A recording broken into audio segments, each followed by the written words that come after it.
We have an awesome guest this week. Francis Suarez in the house, Mayor of Miami. Thank you, brother. Who is Francis Suarez? We have the mayor of the city of Miami, the most livable city in the world, Mayor Suarez. Thank you so much for joining us. An heir to a political dynasty, Francis Suarez says he's a perfect blend of both of his parents. My parents came to this country seeking freedom and opportunity. Thank you for this opportunity to convey to you why I think I'm the best candidate to lead and serve this country. We're up against two political heavy hitters, DeSantis and Trump. I think I'm radically different. I look different, I sound different. The voters have only been given one option of what people are against. And I want to talk about what I'm for. I've just grown up with this concept that government needs to be limited, that we should be facilitators. We're taking more resources from the general public than what we need to do our job. We were wondering if we get a Shabbos key to the city. I already did my research. You cannot ask for the keyboard. In the summers, there's this thing called the beach, and you get to experience another part of Miami's beauty. Gotcha. Which is the warm water. I met Oliver Stone. I was like, you ever need a mayor in one of your movies? He goes, oh no, you're too good looking. You could be like a cartel boss, like a hitman. I was like, is it safe to say that we will hear that Mayor Francis Suarez is going to run to become the governor of the state of Florida? so my hope is that I can inspire people, that I can be something different, and that people will gravitate towards it. That's the only chance that I have.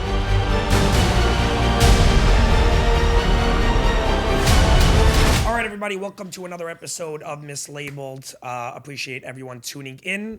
We are in Miami, Florida right now. If you are watching this, if you can please like, subscribe, and comment. We have an awesome guest this week. Super excited for this one. I've been speaking with Dovey about it for the last 4 days. This actually came last minute. Awesome. We have Francis Suarez in the house, Mayor of Miami. Thank you, brother. You are definitely the coolest politician I've watched and viewed so far. I'm not particularly fond of politicians, typically. I just want to be clear about that. Yeah, no, I also live My wife doesn't even like the word politician. She says public servant. Well, you do brand yourself kind of as like the Antichrist of politicians. I don't know about Antichrist because I'm Catholic, but...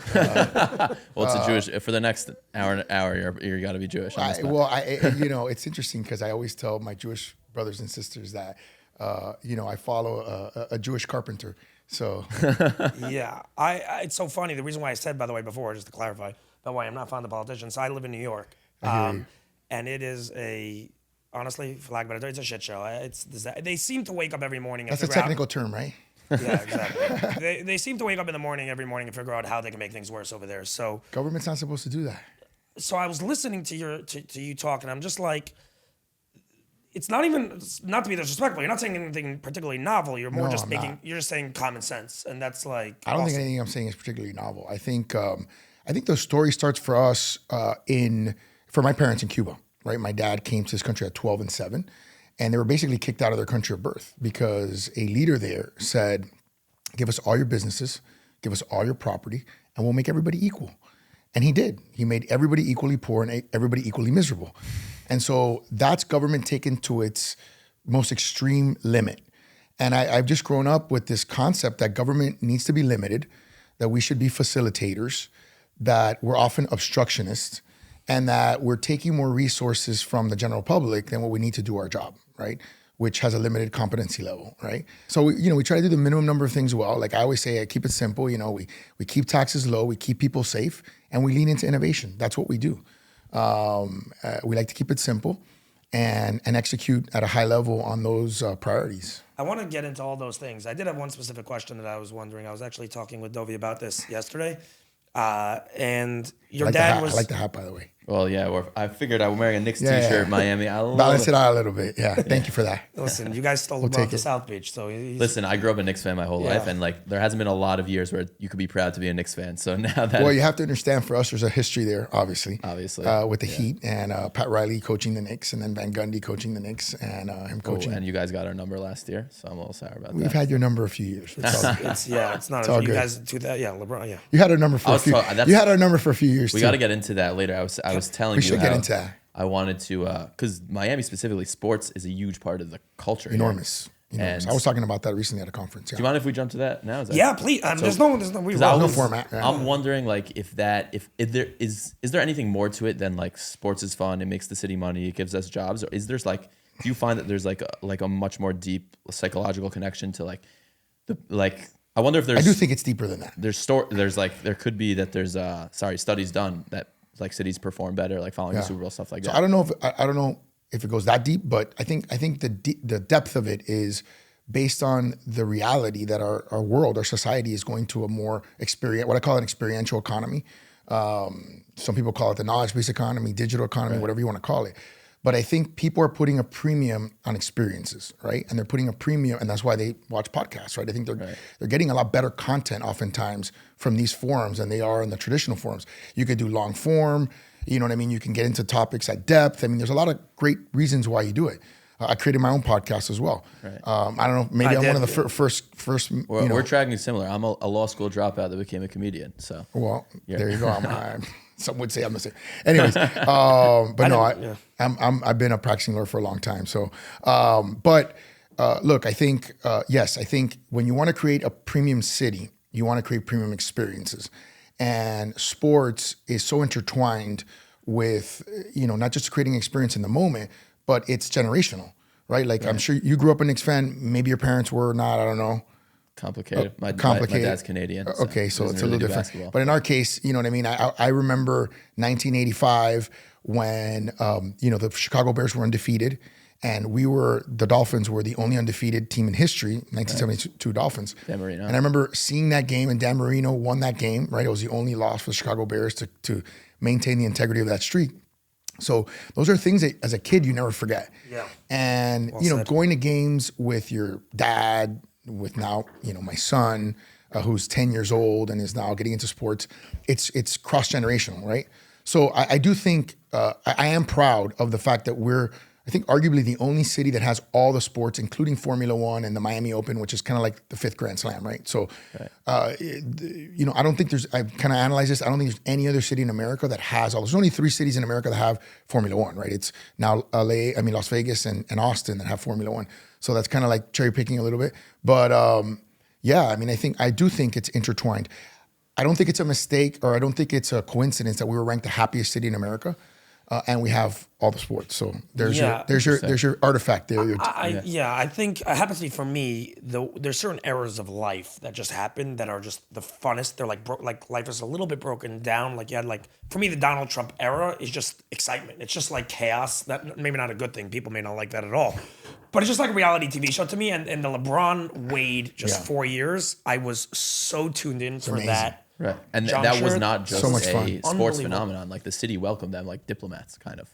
Yeah. I mean, I gave them the key to the city when they got here. When they did that big event with the big 3, I was a commissioner, and I think I gave LeBron the key, but I may have given it to Dwayne. But we were wondering if we got a Shabbos key to the city, like a special Sabbath key. Let's see at the end of the podcast. I already did my research. You cannot ask for the key, bro. You'd be surprised at how many people ask for it. You shouldn't ask for it, is my humble opinion. For sure, I agree. It's like, it's a distinction that the mayor, as a head of protocol, has an opportunity to confer on someone. And it's, so it's one of the few things I get to do. I totally hear that. I want to take it back a little bit, just because I was actually personally very curious. So your dad was obviously mayor. He was. You mentioned you're the first father-son mayor. We are. Outside Miami also, or just Miami? No. There's a lot of history of father-son mayors, the Dailies in Chicago, or the Landers in New Orleans. So there's a lot of father and son mayors, but we're the first one of this community, of this city. And I think what's interesting is 2 things. One of them is my dad's the second Hispanic mayor. He's the first Cuban-born mayor in the history in 1985. And I'm the first, as far as we can tell, Miami-born mayor. So Miami was incorporated in 1896, and so it's the first time that this community has cultivated a leader and empowered the leader to. Interesting. And I think that does matter, right? Because I think the city for me is part of my DNA. It's part of my soul. Like I was born here, I was raised here. I went to high school here. So I think in terms of leadership, there's I don't want to call it a stronger connection, but there's a very, very, very intimate connection between the leader, the person who's chosen to lead the city, and the city that he's chosen to lead. Yeah, for sure. The only thing that I just wanted that I found very interesting specifically was the idea that a lot of times people who grow up under someone that's in public office, it's like the one thing they don't want to do. It's like, I didn't want to do it. Keep me out of this. So totally for me. It's too much scrutiny. You're just growing up with pressure and things. To me, it wasn't scrutiny. To me, it was the unfairness of the process, right? In the sense that my dad has a great story. He's the 9th of 14 kids, came to this country with nothing at 12 years old, got a full scholarship to high school, presidential scholarship to college, 2 graduate degrees from Harvard. Oh, wow. Came to this country, came to the city, became the mayor.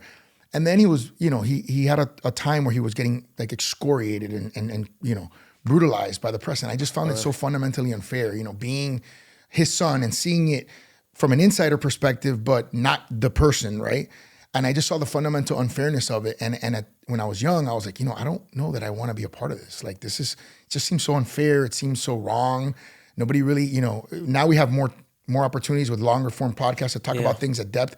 But everything is, 30-second clips, 2-minute clips, trying to encapsulate a person and their work.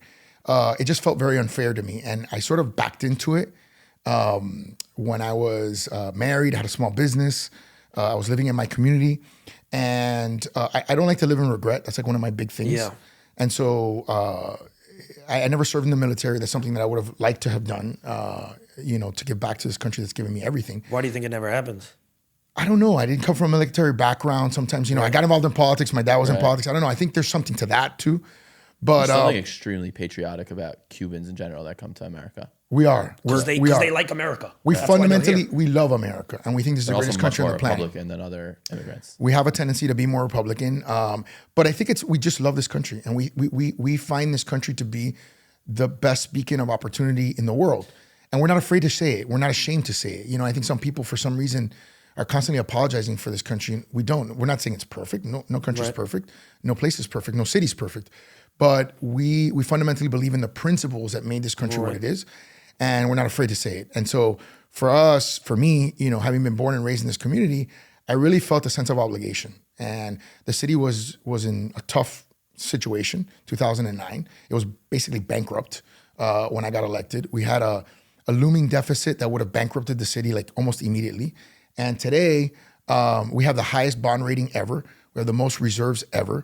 Our homicide numbers are phenomenally low.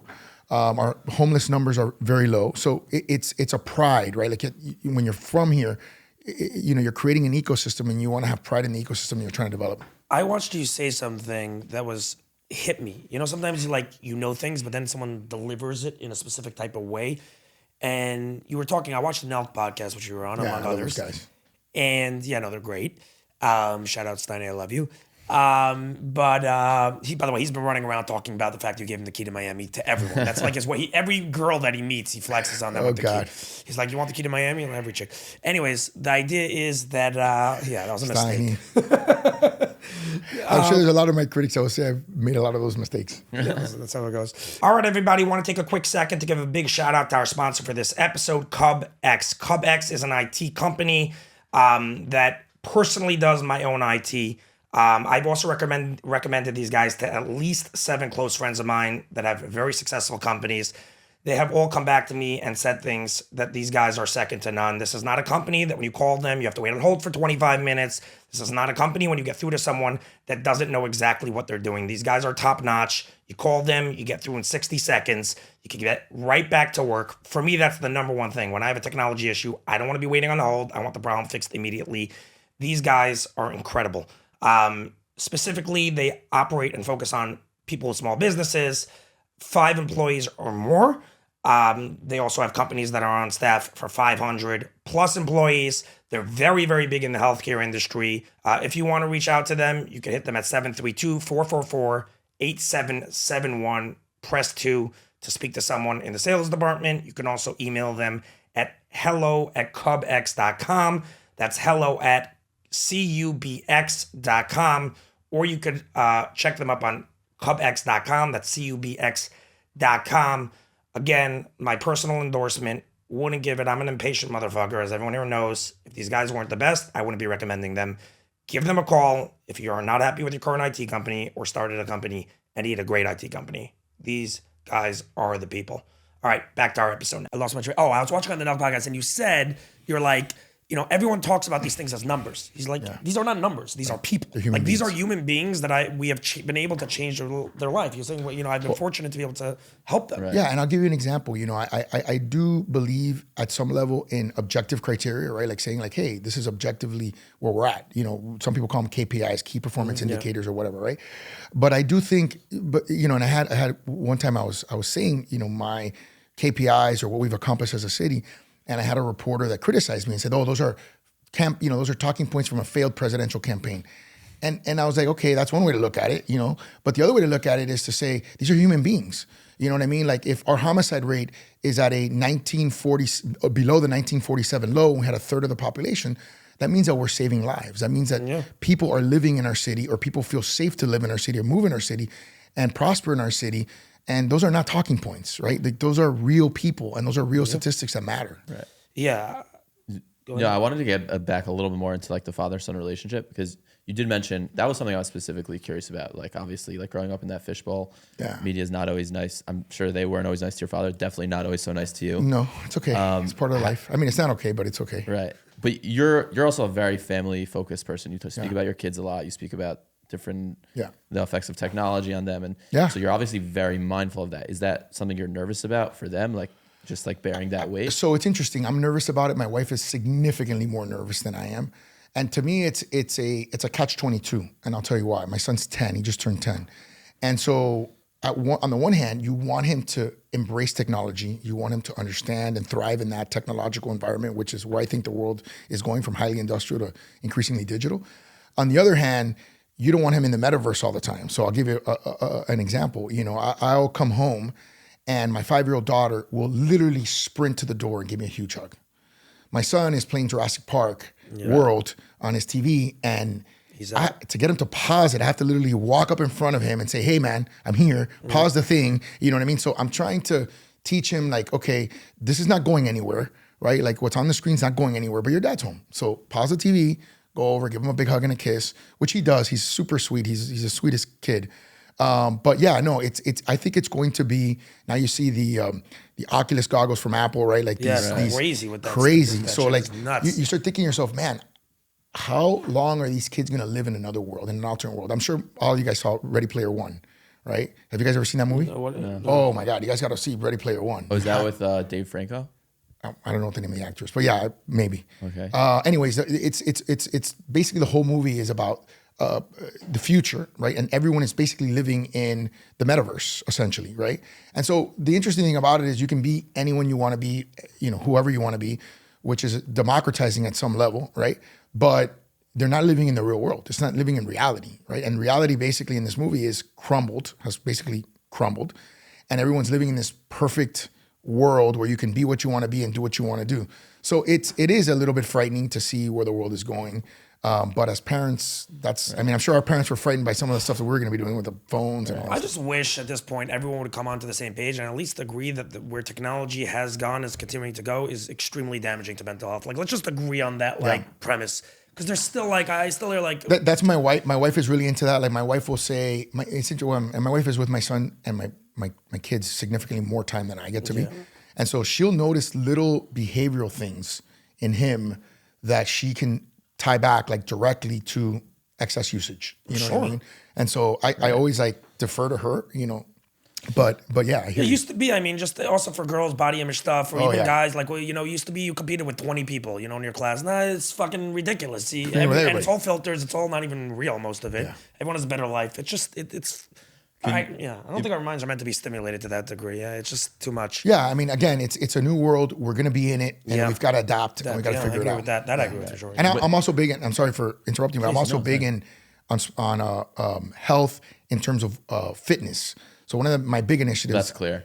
Yeah, well, no, but like, but it's not just about me personally. It's like, you know, for example, like gyms are very expensive, right? So for inner city kids, we want to make sure that they have the opportunity to do 3 things, which I think are super critical to survival in this world. One is create community. If you look at mass shooters, you know, all this stuff, usually they're isolated, they're alone, right? Number 2 is adversity training. Right? Like how much adversity have you guys had to deal with in your life, right? And just to get to where you are now and get the podcast going. There's so much adversity in the world, and there isn't like, it's not like you're in 2nd grade and they're like, okay, you're gonna go to adversity class today. And do diversity training and saying something. No, adversity. And then number 3 is, you know, it's when you exercise, you stimulate the production of naturally good chemicals, right? Which are the stuff that unfortunately people get addicted to in the synthetic version. Right. And so what we're trying to do is we're trying to get kids not to get into crisis, to your point, the mental health, right? Yeah. And if we can stop them from going there, we can probably save a lot of resources in mental health treatment, in drug, you know, dosing them, et cetera. If we can just do some more stuff on the preventative side. Front end. It's interesting. You just mentioned one of the key 3 things community. And people always, I was just talking about this with Mark Norman. I don't know if you know him, he's a big comedian in New York.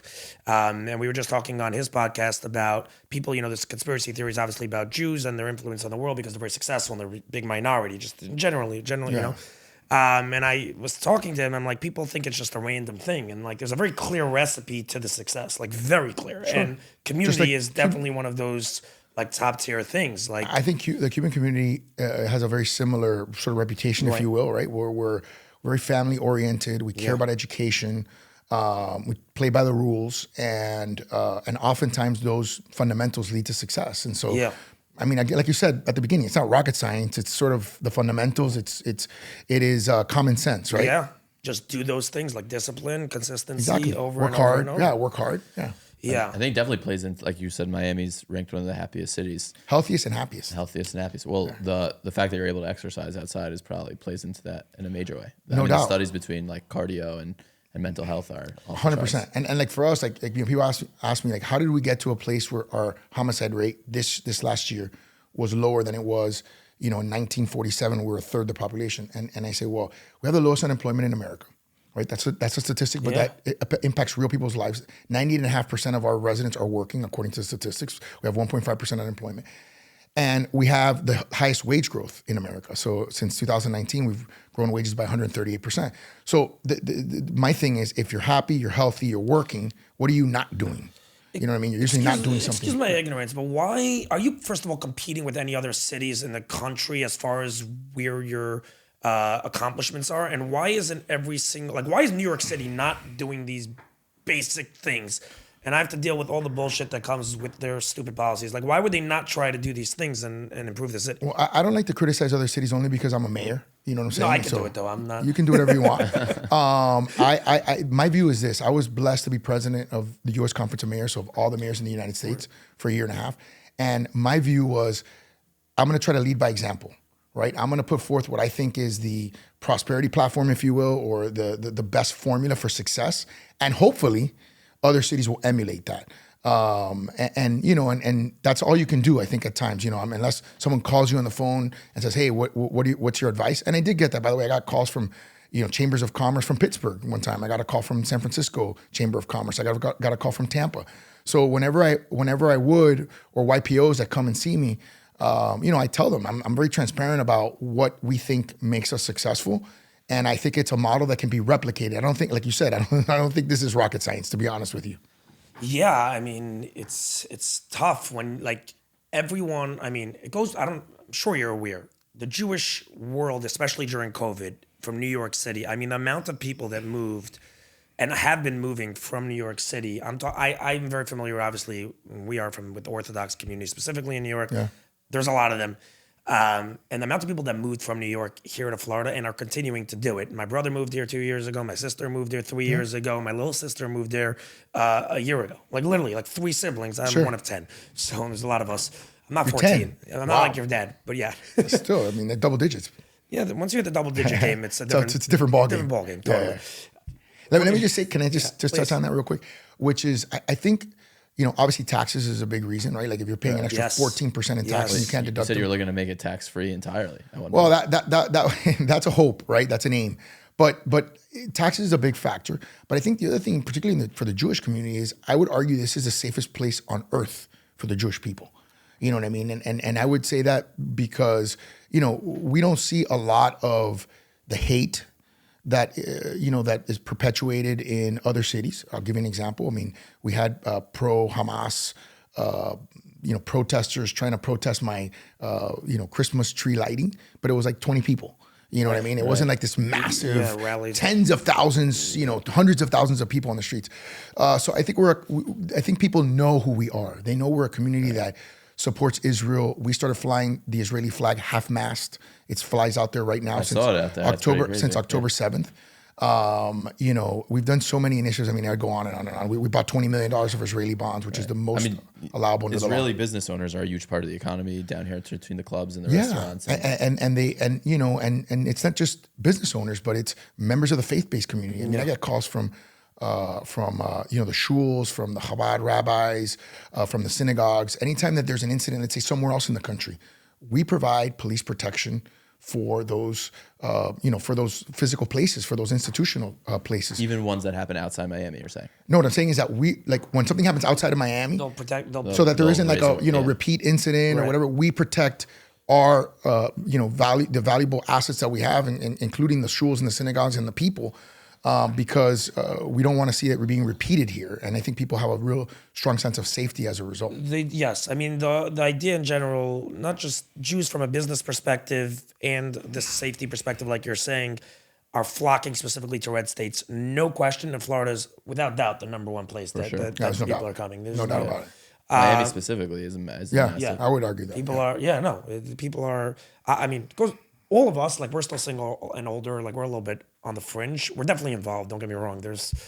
Speaks for himself. Yeah, it's like don't speak for me. No, but this place is a dream. Thank you. I was also telling him yesterday how touched I was. Like following October 7th, there was for the Jewish community we felt a lot of silence in general. Miami, I remember because like athletes specifically didn't speak out, but I think Tua Tagovailoa was like the first athlete put in a press conference to That's awesome. actually call out October 7th, and you very shortly, probably even before him, but we're also one of the first mayors to just come out and support. And I've tried to lead on that with the Conference of Mayors. We have a Jewish Heritage Month, which is coming up, which we want to recognize nationally. So I think, in moments like this, you have to be clear and courageous to speak up. It's part of a leadership obligation, and I think we do it without any hesitation. So it's a joy for us. I love it. Yeah. Let me ask you. You obviously ran for president, which we're going to get into in a little bit because I love that. But what would you do right now if you were president? What would you do? What would you advise Netanyahu? Let's just say to how to handle. Obviously, it's like coming. There's an inflection point happening right now. I feel like in the particular conflict of like going to Rafah, not going to Rafah. Right. Aid, all this stuff. Like, what would be your position? Well, I think one of the dangers is for the U.S. is not supporting our best ally in the region historically. Number one. Number two, telling them how to do their job. Number two, right? Which I feel sometimes I see some of these pronouncements and I'm like, why are you telling Israel how to prosecute this battle? And number three, I think one of the biggest unfortunate at some level was everybody saw those towers go down in 9/11, right? Everybody saw it was a very visceral thing. And so nobody really doubted why America had to be resolved in eliminating ISIS and extremist ideologies. How many people have seen the 47-minute video? Right. I've seen it. I don't know if you guys have seen it. I've seen everything on Telegram and more. Like I've seen it. So the 47-minute video of the attack on October 7th, the sheer heinousness and terror and evil. I don't know if people fully understand what Hamas is and what it's capable of. And so, sometimes I wonder, right? Particularly university students from some of these universities that we've seen, if they were to see these images. I mean, again, I'm the father of a 10-year-old boy, and there was one particular scene that was of all of them. I mean, they were all. I don't want to. It's hard to create an equivalency, but the one that really, really shook me up. Yeah. They all shook me up, but the one that really, really shook me up was there was a father with his two sons in a kibbutz that were hiding. And these Hamas terrorists came in and dropped a grenade inside the room where they were, and the father gets killed from the grenade. And in the kibbutz, there is audio and video inside the home. And so the kids, who are little kids, probably my son's age, go from that room where the father was killed to their living room, and you see them trying to grapple with what just happened. Yeah, it's horrific to see these kids. They couldn't even believe it was real, and trying to understand what had just happened to them, to their brother. They were hurt themselves. I mean, it's unbelievable what's happened. So why do you think? In the entertainment space specifically, YouTube, etc. Right? I watch obviously a lot of podcasts. I'm trying to build a podcast. I would literally say 95% of the comments right now on Israel, Hamas, specifically Hamas, as opposed to whatever, the entire conflict is anti-Israel. Like really, and it's kind of been limited down to, who has quote unquote killed more Palestinians, which does not solve, that's to me a very, very shallow way of looking at the particular conflict, in my personal opinion. But At the end of the day, why is that? Like how do you even deal with that? I think the biggest reason why it is that there's this misperception. It's a historical misperception that classifies the Jewish people as oppressors. Number one, right, which is absurd. Historically, Right. it's just absurd, right? Like, I mean, it's an Definitely absurd from proposition. Our perspective, yeah. No, it's just historically absurd, right? When you think about, I was talking to somebody who's an intellectual in this space, and I said, this is the promised land, right? The Jewish homeland was the first property deeded by God to anybody, right? And so it's just historically wrong to call the Jewish people oppressors. I think the second reason is we're living in a world, the most, aside from the conventional wars that are happening, right? The one in Israel and the one in Ukraine, the biggest threat to the human race right now is disinformation. Yeah. And so what you're seeing is, and this is why podcasts have, I think, gained so much popularity, is because people think that they can speak more unfiltered. Right, there isn't a mechanism that's controlling them. That's controlling them. That's right. There isn't like a third party filtration system, or let's cut this out or whatever. Right, but we've even gotten to a point where we have to record our own things just to make sure that there's no editing, no context removal, and all that stuff. Yeah, I heard you say a fantastic line. You said, if you don't share your own story, someone else is going to share it, and you won't like the version of it. And I think that's excellent. And I think that's it, right? Yeah. Like, I mean, I think someone else is trying to paint a picture that is inaccurate, and they're getting traction. And I think we have a responsibility, whether it's through your podcast, whether it's through my leadership, to speak the truth. And hopefully that will resonate and penetrate and that will move people. That actually is the case. There's something very interesting. Mike, what are your thoughts, or have you ever thought about how we could address the disinformation, specifically with media outlets that know that they're spinning the truth, spinning information incorrectly? They send you an article about yourself. They give you 24 hours to respond, or 12 hours or some bullshit. They know that it's a hit job. Oh, you know about my... They're coming after me already. I'm saying they're coming after everyone that they don't like, on the right especially. Yeah, of course. So my question is... You got 12 hours. That's great. I only get like 2. Yeah, exactly. Okay, there you go. Well, no, they send it on Shabbat, on the Sabbath. So you can't I get them on respond. Friday afternoon. No, but like there has to be some sort of law passed for consequences of it's just so let me say this, 2 things. One of them is the marketplace, I think, is really changing, and I think a lot of these legacy mainstream media, whatever you want to call them, are suffering or dying, right? So I think the marketplace is deciding some of that. I think the other thing that's disturbing to me is that we believe in this country in freedom of speech and freedom of the press, right? Those are 2 valued, treasured institutions. My parents left a place where there is no freedom of speech and freedom of the press. My grandfather was jailed, right, for speaking out. My grandfather's brother died in a Cuban jail. Whoa. So my family has suffered tremendously for these incredible principles. However, the other side of that coin is accountability. Right? Which is, you've got to have some level of accountability. Even our police officers have police officers, right? Like if our police officers do something wrong, there is an accountability mechanism. You're not pro the defund police movement? That's not your thing? No, he speaks about it all the time. You've like increased police force over the always. past. And by the way, that should never have been political. But it's part of a socialist movement, which so many of these things are sort of socialism under the wraps, and through it by a different name. I heard you speaking about like statistically, you have one of the lowest rates of police complaints per amounts of times the police show up to help people. I'm glad you picked up on that, because what happened is, as mayor, you get the calls when there's some allegation of officer misconduct, and I hadn't gotten one in a long time. And so one day I called my police chief and said, let me ask you a question. How many officer-involved complaints do we have? So last year we had, I think, 237 or somewhere 230. And then I said, well, how do you juxtapose that number? How do you compare that number? How do you get some validity to the number? He goes, well, let me. So I said to him, how many calls for service do we have? We have 350,000 calls for service. So think about this. It's like a break-in, anything they call 911. So we're interfacing with our residents 350,000 times, and they've only complained 237 times. That's an amazing metric. It's absurd. That's you know what I mean? Like, think about a call center. Right? Like, do you ever speak to other urban mayors about like you guys are talking about defunding the police? Just look at our statistics and try to all the time. I mean, you've seen it. Like I'm not shy about what we think creates success. We think it's empowering our police officers, supporting them. We also think it's training them. You know what I mean? We're very blessed. We have a relatively young police force because it's generational, right? You always have from one generation to the next. They're used to certain devices that maybe the prior generation wasn't, like body cameras, right? So they understand that it's technology and everything that they do is being recorded. And so I've often said police officers have the hardest job in America right now because it's the Who would job. want to be one also? Well, it's hard. They're hard to recruit, right? Why? Because they're the least paid with the most risk and the most scrutiny on what they do. That's, you know, so like in professional sports, they film everything you do. So in professional sports, you can rewind it and see if if your toe is on one side of the line or on the other side, and what happens if you just you go to the next play, the next down or whatever.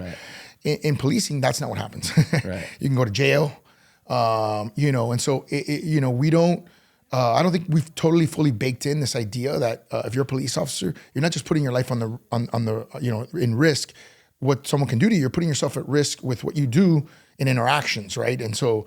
And they're going to play it back, and they're going to, Monday morning quarterback everything. I'm not saying that if someone does something wrong, they should obviously be held accountable. We talk about accountability. Yes, but you were mentioning, I apologize, I interrupted you with that, but you were talking about the media, YouTube, and accountability with the press. Yeah. Specifically, I mean, what's the way to enforce that in any capacity? I mean, well, it's interesting. You see, look, for public officials, it's very hard because the standard is very high, right? You have to prove that someone was being reckless or acting with actual malice. So those are very high standards, which is why it's harder for public officials. And maybe it should be at some level, but I think where you have to get into it is what is malice? What is reckless disregard for the truth? If someone's getting paid, for example, to lie about you, is that malice? Is that malicious? Is that per se reckless disregard for the truth because they're getting paid to hurt somebody, right? And those are things that I think we need to look at as a society. Right. Yeah. Go ahead. Yes, and that's happening, by the way. Yeah, for sure. I wanted to ask you about, if we could shift for a little bit, just about your mayoral. I don't know what you Mariel? No, mayoral. Oh, mayoral. I thought you said Mariel. We were speaking yesterday a little bit how you're, like I mentioned before, you're the antichrist of politicians in a good way. He hates when you say it. I can't say that. You're officially not allowed to say that. You're banned. Oh, sorry, the anti-mayor. No, but you're, as a young person in this country, you're one of, if not the only person who I could look at it and say, like, this is a guy who makes policy, who actually understands what it means to be a 27-year-old in this country, in an urban city. You're very relatable. You're obviously, Thank you. You're with it. You're good looking. You're like, you get like what life is for a young person. But at the same time, just like looking through your appearances, you have very deep political ideology and things like that. Do you ever find that people, I guess on that side, don't like take you less seriously because of your like coolness, for lack of a better term? I do think when I first got elected, remember I was a son of a politician, so it was like, oh, here's the little, the young guy, right? Like the guy who was our contemporary son, and we had some people on our council that were contemporaries of my father, right? So I think I had to earn respect, right? I think that's part of it. I think the other part of it is I came in. I'm the first of my generation mayor. Right, so I'm the first person. My predecessor was from my parents' generation, so I think that's an opportunity to reflect that youth, right, and to be connected, right. And I think there's always an interesting inflection point, which is being old enough to do something about it and being young enough to not be disconnected, right. And so there's that, and I think I hit it because I was the first of my generation to be the mayor of Miami. That may not happen for my successors, because I think what happens is over a generation, because of term limits and stuff like that, you start getting to the older people in a generation, and then it's like a cycle, right? Right. It's an interesting point. Part of the reason why I ran for president, by the way. What? Part of the reason why I ran for president. Yeah, I hear that. We're gonna. One other thing I just want to say before we get into the president, because that definitely fascinates me. But one other thing I wanted to ask you. The mayor. So can you explain to like a layman like what this is probably what you want to know? No. I wanted. Yeah, go ahead. The difference between Miami. I don't understand this, but Miami officially has a weak mayor system versus a strong mayor system. I was curious about that. And that's something you're trying to change. Can you like break that down for an idiot like me? So the current system is what some would call a hybrid system or an executive mayor system. The weak mayor system is where the mayor is a member of the council, right? Sits on the council, votes with the council, is essentially the chair of the council. He's the person that can recognize people, but doesn't have any executive authority beyond that, right? Doesn't choose the manager who runs the day-to-day operations of the city. So there's no administrative authority, right? The strong mayor, and then I'll tell you what we have. The strong mayor is the exact opposite. The mayor sits outside of the council, kind of like more like a president, right? That person runs the day-to-day operations, is full-time usually, and can veto actions of the council, right? What we have is somewhere in between. I don't know why we went to the sort of hybrid or halfway model of this, which is that I don't sit on the council, so I don't vote. I name the manager, but the council can ratify or reject my manager. They can directly fire my manager. I can fire my manager. They can reinstate my manager. So imagine I could be the mayor having a COO who I don't even like, which is crazy. And then I'm not a full-time mayor, which I tried to change, by the way. I tried to change this when I first got elected in 2018. Right. So why were people weren't for that? Correct. They didn't approve it. It had to be approved by the voters. Why though? You know, I don't know. I think I have to take some responsibility. You know, I think being around the city for as long as I have, I try to create the perfect system. I don't know if you guys have ever heard of the saying, perfect is the enemy of good. Yeah. I think it was one of those type of deals, in part. I think the other part is the natural part, which is jealousy, envy. You know what I mean? You don't want to see a guy who's young have that kind of authority and power. And let me tell you, one day I wrote a list of all the people who opposed. I mean, it was like people came out of the woodwork to oppose us. And what happens is I was elected by 85%. So it was their first opportunity to put me in my place because I did it right away. I thought, I can parlay this mandate, right, this massive mandate into reform. And their view was, this is the first time we get to show whom, who the bosses really are, the rookie. And I guess they won and I lost, but I learned a lot from it. And part of what I learned was sometimes the perfect is the enemy of good, right? Like not to try to create this perfect system of government, because people will start picking it apart. Well, what about this and what about that? What I probably should have done and what I may do in the future is just take the county system. Our county has a strong mayor and just use the same system that they have. And I don't think it's a perfect system, but it's certainly a better system than the one we have now. Even 10 years ago, like before you really got going, Miami used to be like the retirement place. Yeah, sun and fun. Now we were talking about this earlier, like before the pod started, for a second when you walked in. Now Miami has become this the innovative city in the world. young, you have the retirement capacity obviously still there. That's probably never going to go away. But now every young guy wants the beer. And you were talking about that entrepreneur hustle that exists here, which I think a lot of people are always scared. If I go to Miami, I'm going to slow down. I'm going to sit on the beach. I'm not going to work. Do you see yourself as being someone that really transformed that in the last 10 years to making it that, everyone young is? We were a 15-year overnight success story. Really? So I've been here for 15 years, and people don't realize it. I now have, you can see my white hairs coming in. I first got elected to the council, I was 32. So what we started to see 15 years ago was this metamorphosis that I was telling you about from industrial to digital. And we started actually putting into place things like a tech conference, and a variety of different things to prepare ourselves for this. I call it the tsunami of opportunity that was going to come our way. And so then we, like everything in life, you have to prepare, but then sometimes you get lucky and you got to take advantage of that opportunity. So one of the positive things of COVID, not that COVID was necessarily a positive thing, but one of the positive things of COVID was for Miami is we were seen as relatively open while other places were relatively closed. Yes. And with decentralized work, now people could say, hey, well, you know what? I'm going to go during the pandemic. I'm going to come to Miami for a little bit. It was like a refugee camp for us in New York. I'm serious. Everyone was trying to just get that. And we can work from here. And then they got here and they're like, wait a second, this place has changed. Yeah. They're more serious people here. Ken Griffin was one of the big ones, right? Who started in Palm Beach when he moved Citadel to Palm Beach during the pandemic, and he realized he could run his business from there. This idea where you had to be physically located in New York sort of went away. So that was a big delta. Then you had the SALT deduction going away right around the same time, right? So this is another macro factor, which is the state and local tax deduction, which meant that the 14% more you're paying in New York or in California or in Illinois, the double digits, you can't deduct that from your federal income taxes. So now you actually have to pay that out, right? So now you're like, wait a second, now I'm paying an extra 14%. Is this place really worth that delta? And then the third thing is that right up there. How can I help? I love that. Right, so that's what I call attitude. Right, attitude is, and this is where I think I was very influential, right? You had at that time, that moment in time, you had New York vying for the Amazon HQ2 prize, winning the Amazon HQ2 prize, and then saying no thank you. At the same time, you had an elected official saying F Elon Musk, and he responded, message received, and left to Austin and took his gigafactory to Austin. Why is that important? that's important because it's not just that you're kicking out a $1 trillion company that's creating 50,000 high-paying jobs in your community. It's not just that you're kicking out arguably the richest person in the world from your state. It's the signal. What's the signal? The signal is if you want to build a $1 trillion company, don't come here. Yeah. Wow. If you want to be the richest guy in the world and you want to build prosperity and jobs and redefine the world, don't come here. At the same time, somebody put out a tweet, which was on December 4th of 2020, that said, what if we move Silicon Valley to Miami? And I responded, how can I help? Right. And that became a mantra. That's where this started? That's where this started. How can I help? And it was viral. It went super viral. And then we followed it up with, we did a billboard outside of Google in San Francisco. It said, it was like a fictitious tweet, thinking of moving to Miami, DM me, right? And so we kind of created a guerrilla marketing campaign. And so I remember once getting a call from the CEO of Masterclass who was saying that he had all these incredibly high-priced former Nike executives that work for him.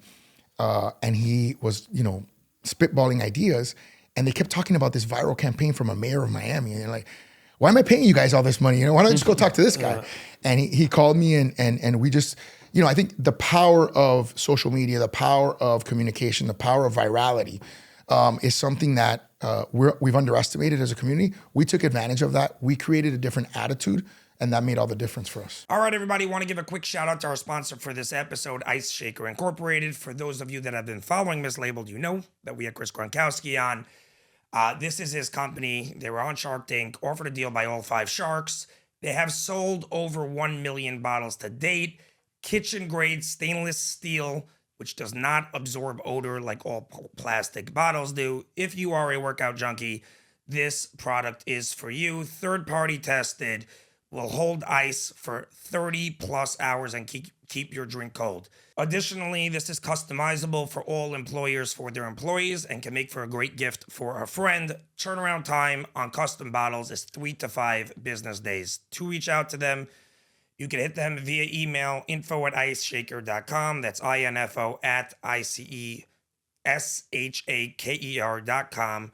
Or reach them by phone, 817-329-6478. Again, that's 817-329-6478. A customer rep will direct you to the correct sales department. Now back to our episode. I want to get into the presidency stuff for 1 second, because like I said before, I'm fascinated. You for a mayor have done again, you weren't a senator, you weren't a governor. You have maximized, in my opinion, the opportunity you've been given as mayor, incredibly. I tried to do. It's amazing. Why did you decide to run for presidency?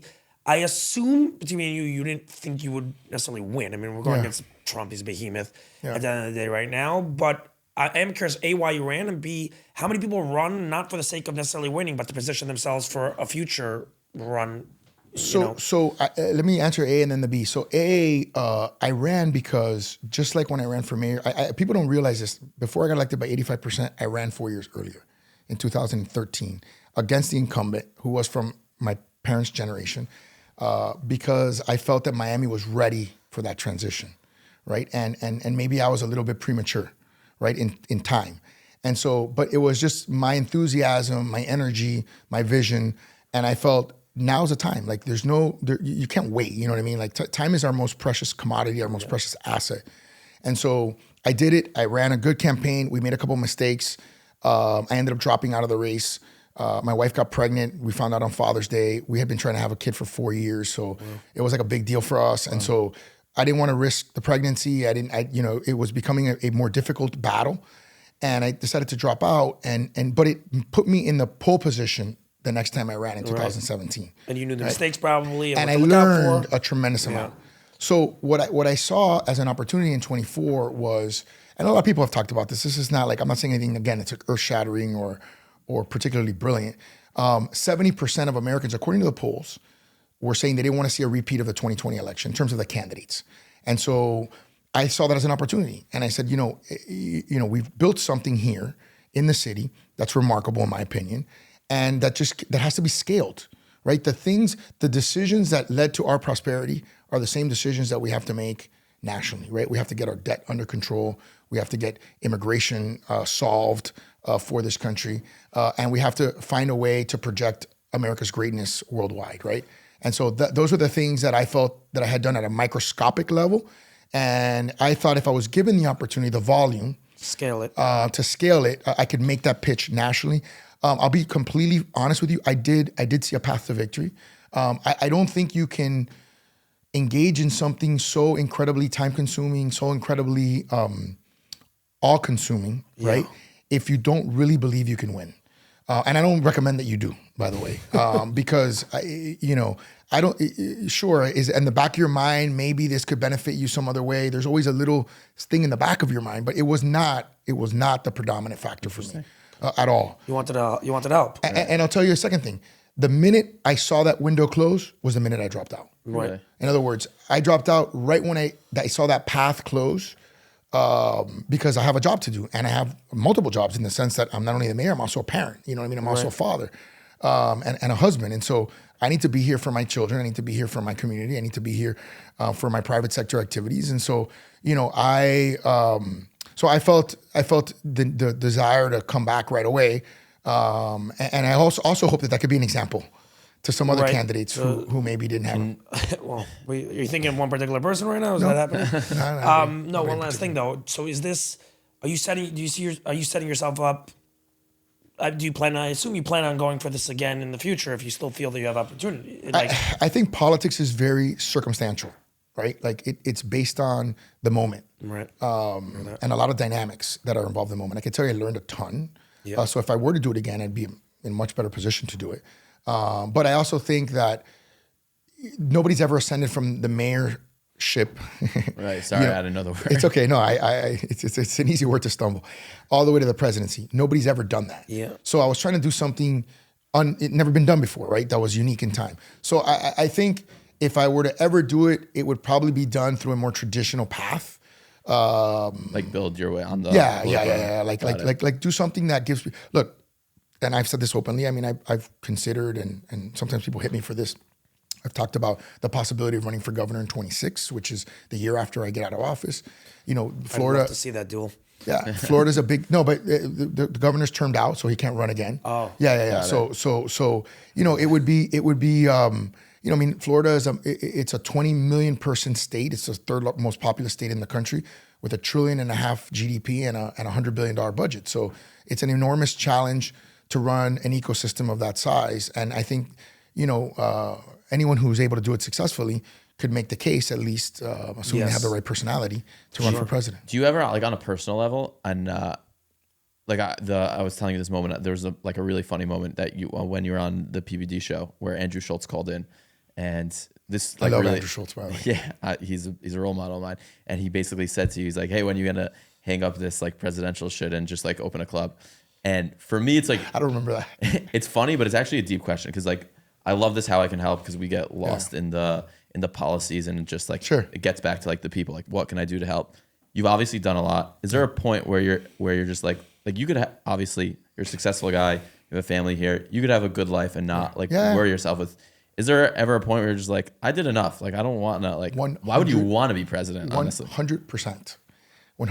I think that the let's call it the fork in the road, right, where I leave office in 25 and I explore possible opportunities to serve versus continuing to just be in the private sector and sort of do well. It absolutely is something that I think about a lot, right? Because like I said, I have a family. And what does the private sector look for you? Like, so I work as a lawyer and I do other things and I disclose them all. Sometimes my local press doesn't love what I do. But you're still a practicing lawyer. Yeah. And I advise companies and I do a variety of other things. So on the private equity side, et cetera. So, it's fulfilling for me to do that. It also keeps me tethered to the private sector, which I think is important because when you're a public official, sometimes you're disconnected from the private sector you're supposed to actually serve. So if you have a connection, I think that's one of the good things about this hybrid model is you're able to do that. That was one of when I was in law school, that was like the biggest critique of law school professors is that they have never practiced. Exactly. And not just for that, academia in general, right? Like there's sort of like, the people in business school telling you how to build a business, they've never freaking done it. Right. And so yes, to answer your question very bluntly, yes, I do think every day about like, do I want to continue to serve? You know what I mean? Have I done enough? Have I done sort of my bit for the war, if you will, coming back to sort of military analogy? And yeah, I do think about it because there is a tremendous amount of scrutiny, like you said. There is a tremendous amount of, hateration. You learn how to deal with it over time, right? You become, I call it calluses, right? Like when you work out, you get the calluses. Right. But nevertheless, it's a hyper dynamic information world. And it does, my kids are young enough that, right now, they didn't have to go through some of the stuff that I went through as a kid because I was 8 to 16. My son is 10. You're saying specifically as the son of a politician? Correct. That's what I was, when I was asking you before about family, like, Yeah. do you ever feel an obligation toward your children to 100%. to not do politics? Yeah, my dad basically did that for me, when I was 15 years old. He stepped out. Yeah, he stepped out. And I think I was a part of the decision. You know what I mean? I was struggling. I wasn't doing well. I was having a hard time. And part of the reason why, maybe not the full reason, but it's certainly a big part of the reason, was to be by my side. And my dad's a phenomenal father. He's one of my best friends, if not my best friend in the world. And I hope to be my son's best friend, understanding that we also have to be disciplinarians, understanding that we have to be dads first and all that. But you want to have that relationship, and I have a great relationship with my dad. Very blessed. Sorry, you were saying? No, I have a lot. No, but I'm obviously not the son of a man. Both our dads are rabbis, so it's a microcosm. Well, there you of go. that. Yeah. And I'm sure there's a lot there. so I'm extremely close with my parents, and I remember the most traumatic points of my childhood were. Are you making a distinction particularly between me and you? I'm not saying, you could speak for yourself I'm very afterwards. close to my parents too. But the most traumatic parts of my childhood were like negative articles being written about my father for specific. Sure. That was like, to me, not that I was ever going to be a rabbi. I was like, I don't want this for my kids. It's just so painful. It and is like very your kids painful. really go through like. So we chose to become a podcaster and get all this shit for that instead. It's very painful, but at the same time, it's also very fulfilling. And I think, I would, not having met your parents, I would argue that they probably live an incredibly fulfilling life. Oh, that's right. For sure. In terms and they of, brought me into it. It's very Right. fulfilling. I imagine your kids get fulfillment from the work you do. and what's the as well. objective of life, right? Like in terms of what are we here for, right? And so I think that is this, existential question, right? Of like, so that also influences me, right? And the problem with that question sometimes is that it is a little bit zero sum, right? In the sense that sometimes trying to realize your best potential in terms of the macro, the aggregate, does impact your family because it's a zero sum. You're taking away from one to give to the other at some level, right? And that happens. And so that's something you have to be very conscious. I'm very conscious of it because I lived it, Right. I want to ask one important thing. I know that, first of all, I have a lot I want to talk about, but I know we don't have all day. You are a very forward-thinking. We discussed briefly, but like obviously with it down to earth mayor, but specifically like you're excessive in that way, like Bitcoin, and like you're pushing all the latest visionary type things to the forefront. Where does that come from? Like, Thank God you're it's up now. 47, right? How old are you? 47? 46. 46. I'm sorry if I had it's all good. a year. I'll be 47 in October. Okay, fine. So You could take both of us though. So. no, yeah. How much are you benching these days? Oh, you're gonna make me put that on camera? Put it on the camera. You're a Let's go. mayor and you even know the answer to that question. It's crazy. to I me. could probably one rep max, probably over 265 would be my guess. Pretty damn So good. you could bench me and then some. I guess. Yeah, that's for sure. I mean, yeah, and myself too. But yeah, where's that coming from? Like that forward, like I'm scared of all this shit. Like I don't even know where to start with Bitcoin. It's Chinese to me. So two things. One is going back to that same point of how do you disrupt the natural order of things, right? We're the David and Goliath story of tech, right? We're the smaller, more agile, player in the game that is looking for a slingshot. We're looking for, how do we leverage a technology? How do we leverage an opportunity to win, right? And so that's what we did with crypto, right? I saw this opportunity, and I thought, man, if we go all in on this, it's an opportunity to really change the landscape, change the game, change our reputation. That's one. Number two, being a finance guy, and my dad is an engineer. My grandfather was an engineer. We're very mathematical, and I just love the mathematics behind it. And I also love the concept, right? Which is you're disrupting the natural order insofar as, governments act for their own purposes, right? And they're human beings, right? And when you look at Bitcoin, it's not human intervened, right? In the sense that it's this self-perpetuating program, right? Which has these rules, and it sits outside of government. And so I think that to many people is a major advantage. And I think as time goes on, you're going to see that I think people gravitate towards it because you can't just print money. You know what I mean? I mean, that's the problem. There is we do just print money, which is what we do, right? Yeah. And then that diminishes our savings. That has all kinds of negative ramifications, inflation, et cetera. No one my age ever thinks they'll be able to buy a house ever. There you go. And so with Bitcoin, you have something that's stable. You have something that sits outside of that organizational structure. Right. I wasn't just talking about Bitcoin specifically, but you're on the forefront of a lot of things. Yeah, we try to be. Yeah. I mean, the truth is, I'll tell you, the right now, what saved California is AI. Had AI not developed in the way that it has over the last few months, I would say that, we were doing a great job of taking their market share in tech. We were number one in the nation in tech job growth, number one in tech job migration in the nation, which you would not associate with Miami normally, typically, or historically. And I think, AI has really saved them, and they're obviously embracing that. But it creates a challenge for us, right? Like, how do we step our game up, right? Like, this is not a static world. This is a dynamic world. So your competitors are always going to be doing something, and you've got to adapt yourself. And so one of the things I think we need is a premium, I'm not throwing shade on my educational institutions. I have great educational institutions. I went to school here, went to FIU, went to University of Florida Law School. Great educational institution, both public schools. But do we have the Harvard? Do we have the MIT? Do we have the Stanford? Do we have, these sort of, and I think that there was actually, there's a great opportunity based on what we saw in this congressional testimony, where we see this indoctrination that's happening at these high-end universities. Right. And I think it's a great opportunity to disrupt that system. And so I'm seeing that, I'm going, man, we should get into this. Do you think you could have the next Ivy League school here in Miami? Yeah, I do. I would love to see that. That'd be crazy. That'd be awesome. That would be sick. That would welcome Jews safely. Bro, of course. But I have one. I have two questions before we wrap here. Two quick questions before we wrap. Number one, most of the people in government specifically, goes without saying, come from prestigious Ivy League schools, right? I do not. Well, I do not. Right. No, I understand that. My dad does. Right. Yeah, there you go. But the idea is right now we're seeing what's happening in the Ivy League school, the left leaning. What is government going to look like in 20, 30 years if this is the far left leaning people that are, kids that are coming out of it? I mean, we're going to have a bunch of Bernie Sanders running the U.S. Like, how are we going to deal with that? It's a real threat to our democracy. To democracy. I think it's arguably the biggest threat to our country. Why? Because socialism is the easiest sound politics. It's very easy to tell people, all the same. Listen, no, and it's easy to tell people, listen, if you're not doing so well, we're just going to take more from these people, and we're going to give it to you, right? And that creates a huge disincentive for production, huge disincentive for investment, and that's why you see socialist countries collapse over time.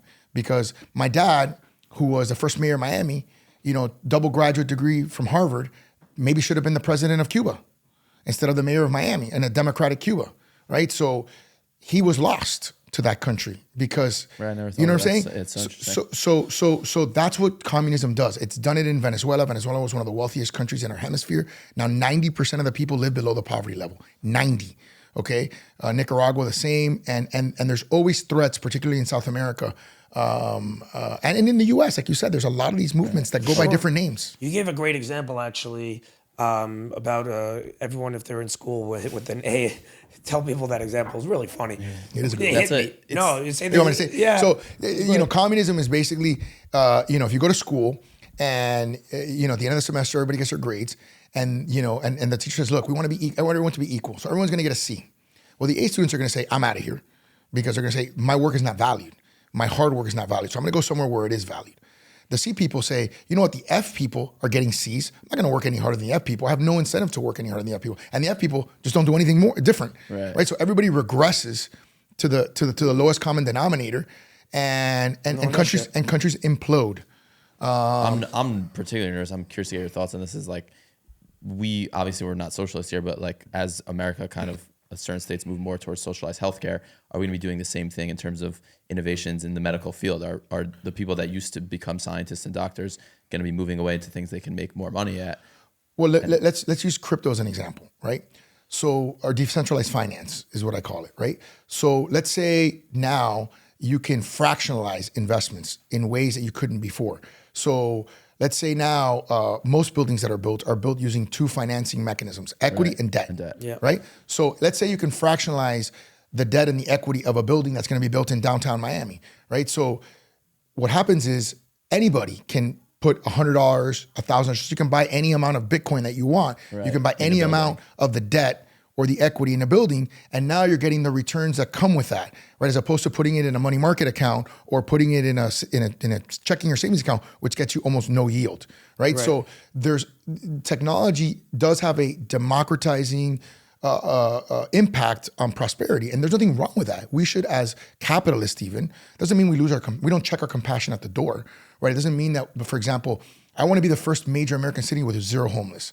I have 570 homeless, unsheltered, living in my city right now. That's it? 570 people? That's it. That's unbelievable. And I want to be the first major American city to be at zero. So why can't you just put them all in a building somewhere? Well, we're in the process. You'll No, be at zero. we're building the buildings, because one of the things that we've learned is that 99% of the homeless that are housed do not go back to the streets. So there is a capacity issue. So we're trying to work on that. We're trying to work on a variety of other temporary and innovative solutions to deal with the problem in the short term. But I think that the key is, just because you're a capitalist doesn't mean you check your compassion at the door. That doesn't mean that you don't want everybody to succeed. Right. Okay. The difference is that we as a community come together, not necessarily through government, but through sometimes in partnership with government, with NGOs, with faith-based organizations, through nonprofits, et cetera. We come together to build an ecosystem that everyone can thrive in. We call it in Miami, Miami for everyone. We want a Miami that's here for everyone. But that doesn't mean the government's just gonna tax you to the max, right? And because it's just not a good vehicle to do that. And I think that's where communists and socialists fail, right? Because they think government, the forced mechanism, is the way to do it, and I don't believe in that. You're gonna have a lot more Jews coming to Miami in the next week, by the way. Just Okay, FYI, good. after they watch this. One last Welcome question to wrap this. Going full circle over here. I heard you say that we started off with the community. We started off with how you guys are actually similar with family based to the Jewish community, how you grew up. Yeah. I heard you mention that you were actually a late bloomer. Like you were a little bit of a, like in the 100%. beginning, like when you were a student. What would you actually say about how let's say your dad handled you, and you didn't sit there and shit on you, clearly. I mean, you went and made a life for yourself. So how would you say, like, if kids are growing up and kind of like whatever in high school, smoking a whole bunch of weed and doing their thing, I'm actually curious, like, what the formula you would use now, given like your own experience and how your dad handled What it. I would tell them is it's never too late to be successful. There isn't like an expiration date. Oh, if I didn't do this by a certain age, I'm done, right? Like, I think there's this presumption in a lot of high achieving communities where if you're not a high achiever from like 10 years old or 8 years old, if you're not getting perfect grades, you're done. Like, you have no chance of being successful. And I think that's absolutely wrong. I didn't get my act together probably till sophomore year in college. And it was based on the fact that I wanted to have a profession. And I'll never forget the day I was sitting in my dorm room and I started calculating the GPA that I would need to get into Georgetown. That's the school that I wanted to go to. My sister ended up born in Georgetown. And I basically needed to get a 4.0 every semester until I graduated to get into Georgetown. And I had never gotten a 4.0 in my life, okay? And so I ended up asking, so I said, how am I gonna do this? Like, I have to engineer this because I've never done it before. So I ended up asking my professors if it was okay for me to tape record, back when we had tape recorders, the classes. So I listened to all my classes twice and 3 times. Wow. So, the point is that effort can overcome sometimes bad habits or lost time or whatever. And I got almost a 4.0 for the remainder of my collegiate career. Didn't get into Georgetown, but I got into University of Florida, which actually was a blessing. Okay, it was a blessing, right? Because I graduated on top of my class from a public school, had a lot less law school debt, right? And I do well professionally, so I'm able to pay my debt. So, so I think my message to the kids would be, don't give up on yourself. It's never too late. And hard work will overcome any perceived obstacles that you have. If people tell you, oh, you're not smart enough, you're not good enough, you've never done it before, look at your history, don't buy into that, because it's not. And by the way, that is a challenge that you have to continuously challenge yourself to, right? So it's not like, oh, one day I woke up and then I became this perfect student. And no, the temptations to slack, the temptations to like not work hard are always there, right? Like, you have to constantly check yourself. And I think that's a continuous process of self-improvement that once you prove to yourself you can do it, I think you know that it's possible. I love it. I appreciate that advice. Thank you Man, so thank much. you guys by for way. the time. Thank you so Thank much. you for the time, please. I'm an honor so to be with happy you to be guys. here. Yeah, to be with the mayor of Miami is a freaking. Should do it again honor. sometime for sure. 100%. I'm so We'll get that. We'll do this at part 1 and a part 2 because I know you guys needed more time. Yeah, I was telling actually we were looking at. They were like, he only has one shelf of Jewish stuff. We gotta we get gotta you a get you a yarmulke. shofar, a We're yarmulke. getting Oh, you a I have all yarmulke. kinds of stuff here. We're getting you a yarmulke with the mislabeled yarmulke, like Okay, cool. 100%. Awesome. I love it. Guys, I want to thank everyone for watching so much. Mayor, thank you so much for being Thanks for having here. Awesome episode coming next week as well. So tune in. Peace and love.